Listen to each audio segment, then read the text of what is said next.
I do have something exciting though. Welcome to the Green Witch Homestead. Good morning. So I know it's been a little while. We took a little vacation. We needed some time for ourselves to just decompress. And everything's good on the farm though. And as you can see, we are still working on the cleaning up project. Did move the coop. We tucked it over here under the wall side. We got this area all cleared out. And they've got this big walnut tree. This is where the old chicken coop was. It's kind of a shed now, but that's tucked in there. And we're gonna be building a couple new runs in here as well for when I do my breeding. All the chaos of the last couple weeks, we did have a couple ducks that were sitting on eggs and I didn't catch them all. There's the baby and mama. I put them in that little nesting box area with the cage around it because this way the chickens can't bother the baby and they can get out and move around. It's a little late in the season for a new duckling, but that's fine. It'll be fully grown before winter hits. So despite everything that we did this year to prevent the weed problem that I have in this upper garden, it wasn't enough. So we're back to having the jungle between the rows again. I think we've kind of helped a little bit. It's not nearly as bad as it was last year, if y'all remember my garden tour videos from last year, but we have a solution. We are going to wait till the end of season to take care of it. And I think this time it's going to be good and we're not going to have to worry about the Missouri jungle growing up through my pathways. In our two long rows that were our high tunnel, I had my cauliflower here on this side and my broccoli on that side. We have harvested those. They didn't get quite as big as I wanted them to, but we kind of jumped straight into days in the high 90s and hundreds. And they don't do so well in that. Usually I grow my brassicas in the fall because the spring gets so hot so quickly. This year was a little slower and I gave it a try. We did get an okay harvest on them. They weren't as big as they should have been, but you know, food is food. I'm not going to complain. I have 3 bags of broccoli and 3 bags of cauliflower in my freezer, so that's always good. But we have cleaned these beds out. I've got a couple cauliflower left here on the end. It's a new breed of cauliflower that I'm trying. It's called Veronica, and it's very much like the Romanesco broccoli. I love these things because look at how they grow. Like, is that not the coolest thing you've ever seen? I love, it's like a fractal pattern. I wanted to see how it would work out. So they actually are really neat how they grow, and I kind of like them. They actually handle the heat just a little bit better than the other cauliflowers, so I'll probably stick with these guys depending on the taste. They are not white like a regular cauliflower, but you know, I've never been one to really care about the color of my food. As you can see behind me too on the arched trellis, our beans are taking over. I'm really excited for the beans. I have 5 different varieties growing on this trellis and I've interspaced them. They're all different colors. They are still all a green bean. They're just different color shells, and I've spaced them so that when they grow, there's one of one each. I can't remember which colors are in which order. They're starting to put off pods. When they cover this and have it's gonna be like a rainbow of green bean pods hanging up here, and I'm kind of excited to see it. I did get a little bit of success with the beets. So if you follow my channel, you do know that I have had an issue with growing beets. The very first year I did it, they were very successful and we got a nice harvest.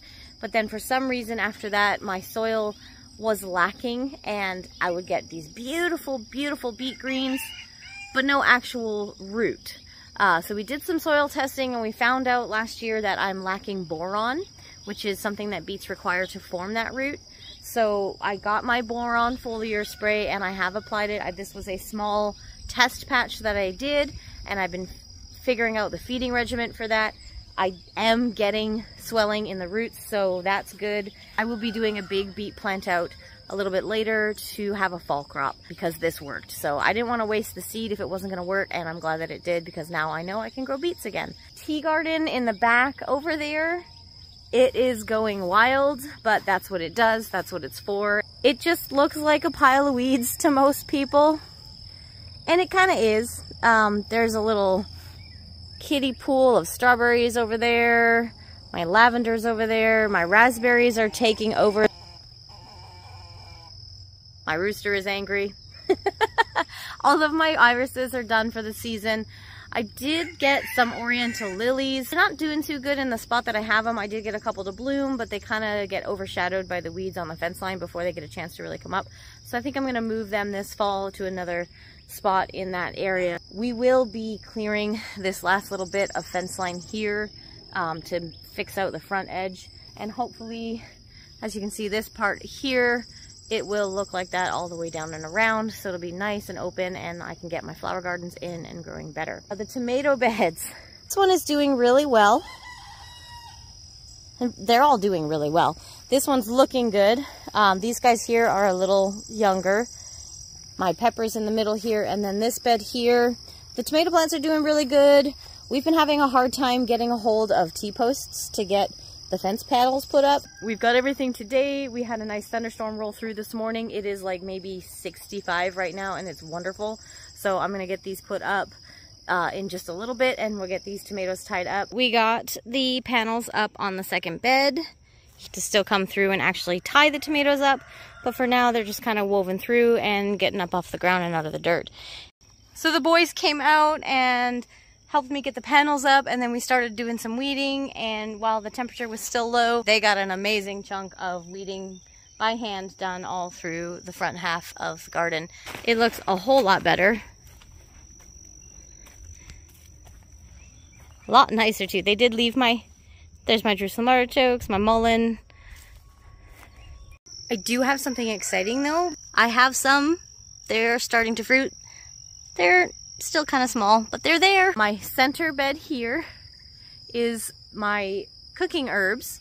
I have my thyme in there and my chamomile. I did just let this chamomile plant go to seed to spread. I've also put the oxalis in this bed, which if you haven't heard me talk about before, oxalis is known to a lot of people as clover. It's that plant that you get at any grocery store or lawn and garden center. I found out that it actually does well outside. It spreads better and it has a tuber that's actually edible. So we're doing a little test with that in the garden this year to see what kind of harvest we can get out of it and if it's actually something viable that I'm going to keep in my garden for a food source. Finally, the peppers are starting to do something. With that cold that we had, they were really slow to get started, but they are looking glorious now. The tower that we have here, I do still have some plant starts that need to go out. They're looking a little straggly, a little stressed because they do need to get in the ground. This is all my extra stuff that has to go out into the 2 garden beds that we haven't been able to get into because of just time constraints and weather. But that's okay, you know, life happens, and as they're alive, they'll be fine. They just get a little bit later start. The sweet potatoes, though, I'm gonna see if I can find a picture to show you what that bed looked like when I first planted them. Look at them now. Look at the sweet potatoes. Like, this is what I love about sweet potatoes. But they're glorious, you know, they just take over, and hopeful that we're gonna get a really good batch of sweet potatoes this year. The leaves on these plants are also edible. I personally have not done anything with them before. We don't grow a lot of sweet potatoes, so I've never had access to having the fresh leaves. I'm gonna go ahead and try some of that. Let me know down in the comments below if you want to see me how to prep them. Apparently they're kind of like a spinach where you can steam them like collards. So one of the things about my garden that a lot of people notice, there's no such thing as a weed in my garden. Behind me is the garlic bed, and as you can tell, there are other things growing in the bed with the garlic, and that's lamb's quarters. We eat those. This guy right here is very much growing in between my garden beds. And, you know, I could pull it out, but I'm not gonna because this is Jerusalem artichoke and we eat that. So over here, growing in the corner of my sweet potato beds, he's grown on the outside, is this giant monstrosity right here. And I could pull it out, but I'm not going to because this is mullein. And no, we don't eat this, but it's medicinal. I think one of the best things about growing a garden like this, you can try and have control and have only what you want, but really in truth, just take some time and learn about the plants that are coming up on their own and seeing what benefits they have to you and whether or not it's worth your while to just leave them be. So the sweet peas behind me here on the trellis, they're just about done for the season. We've reached that point where it's too hot for them to grow, so we're going to be harvesting the last of those and pulling them out. and probably putting a quick growing pickling cucumber on there for the rest of the season. So last but not least, in this garden up here at least, is the carrot bed. Now if you watched my video about using Mallory from the Quebec Homestead's cornstarch method for planting carrots, this is what that bed turned out to look like. It's a little hard to tell the rows because it just rained, so they're a little floppy overed, but beautiful straight rows. I have not had to thin these carrots at all. They're coming up nicely. I've put this half trellis here with the cucumbers on it to give them shade because the carrots don't really grow as fast in the high heat of our summer, so that helps a little bit. Mallory's cornstarch method, amazing. It worked perfectly, and I'm never gonna have to seed carrots again. I also kind of changed up. I know I said I was gonna put carrots in these beds, but I wound up going with potatoes instead. I did that for two reasons. One, I realized we were getting a little too hot to be growing carrots, and I also realized that our potato harvest this year might not be as good as in the past because we were moving where we grow our potatoes to a new area, and I hadn't tested it yet, so I didn't know how the soil was going to grow and react with the potatoes and if we were going to get a good harvest. So I used these grow bags to throw some potatoes in to make sure that we have some spring potatoes. I'll probably be putting carrots in there after I pull these potatoes out, which should be soon because they're already starting to flower. But the Victory Garden up here, as you can see, has a little bit gotten away from me on weeds on this end, and we haven't progressed as far along as I normally would have. Again, life happens, and it's okay. We do have our 2 rows of tomatoes in. Our carrots over here are doing amazing, very, very thickly sown though, so I'm gonna have to thin those. I've got my beets here. They're not doing so hot. Again, I think the boron issue, I need to feed these guys a little heavier. Our kale and cabbage row is coming along nicely. I have 2 cauliflower that I put right here to let go to seed so I can collect cauliflower seed. And then here is the potato bed that we planted in ground, and as you can tell, they don't look nearly as good as the potatoes over there. This patch here is my corn patch. So apparently we had a bird of some kind come through and harvest all my corn for me when I was away. So I've got a little bit left. And I did put this little bed in here. It's got some corn in it now.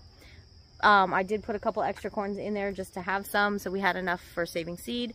One more little experiment that I did this year, Haas Tools provided these beautiful packaged wildflower seeds that were zone specific. I believe they had them for sale on their website. I was able to purchase mine at the Homesteaders of America conference last year, and I kind of did a little test experiment, and I had this space that we cleaned out when we dropped some trees. I knew nothing was going to be getting up into them this year as far as building wise, so I went ahead and I tossed out some of the wildflower seeds, and boy, I'm glad that I did. We have this beautiful patch. I've got some black-eyed Susans coming in. There's some baby's breath and some fleabane. But the biggest thing about this patch is look at all of the milkweed, like all of the milkweed. They're all in bloom, and they're like these giant pink pom-poms of flowers that smell amazing. They're covered in butterflies every day, bees everywhere, and oh, if you don't have a wildflower patch on your farm or on your property, get one because it's so worth it. And the nice thing about it, having it up here by the gardens, is it's drawing in all those pollinators. It's helping with our garden as well.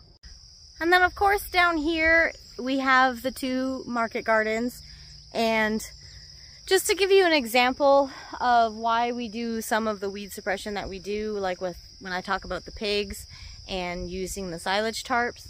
So right here behind me is what my field grass area would look like if I didn't do any weed control. Behind me here, this is the pumpkin patch, and as you can see, we've got some beautiful, beautiful squash and everything coming up in here, but the weeds are still coming up. I want to show the difference down here at the back. Sorry, make sure I don't fall. Where we had the pigs. So this is the plot where we ran the pigs, and you can see how much difference there is.